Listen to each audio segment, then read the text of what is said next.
Wakil Ketua DPR RI Sufmi Dasko Ahmad mempersilahkan masyarakat untuk menyuarakan aspirasinya ke DPR asal tertib. Dasko bilang apa yang disampaikan massa akan menjadi bahan introspeksi bagi DPR.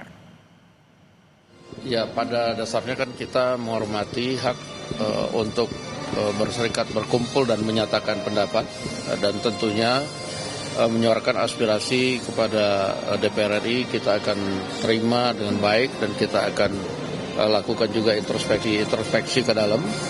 Namun kami himbau kepada para yang masyarakat maupun adik-adik yang menunjukkan aspirasi ke DPR agar tertib dan melalui aturan yang berlaku. Tunjangan rumah bernilai fantastis 50 juta rupiah untuk anggota DPR menjadi polemik di tengah hidup masyarakat kecil yang kian sesak dan terdesak. Inilah beberapa tunjangan yang diterima para wakil rakyat. Ada tunjangan jabatan yang besarannya variatif, antara ketua, wakil ketua sampai anggota DPR, mulai 9 juta hingga 19 juta rupiah. Ada juga tunjangan PPH senilai Rp2.699.000 yang dibebankan ke kas negara. Padahal para pekerja biasa dikenakan PPH sebesar 15 hingga 35%, tergantung besaran penghasilan per tahun. Selanjutnya ada tunjangan komunikasi mulai dari 15 hingga 16 juta rupiah. Ada pula bantuan listrik dan telepon senilai Rp7.700.000. Dan tunjangan perumahan yang paling memantik kemarahan publik karena sebesar Rp50 juta.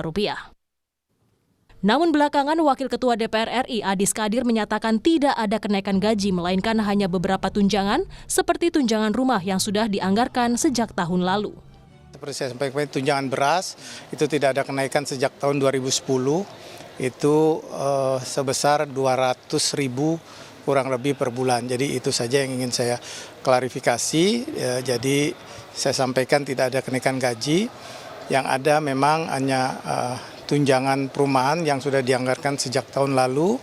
Itu karena rumah dialihfungsikan oleh Sekretariat Negara. Melimpahnya pendapatan anggota DPR bak memperlebar jurang pemisah dengan potret masyarakat yang masih serba kekurangan. Contohnya satu keluarga di Kabupaten Sragen, Jawa Tengah yang terpaksa hidup di rumah tanpa atap selama 2 tahun terakhir. Dari 3 ruangan yang ada, hanya 1 yang masih layak digunakan. Mereka pun terbelit kesulitan untuk mencukupi kebutuhan sehari-hari. Kalau hujan gimana, Bu?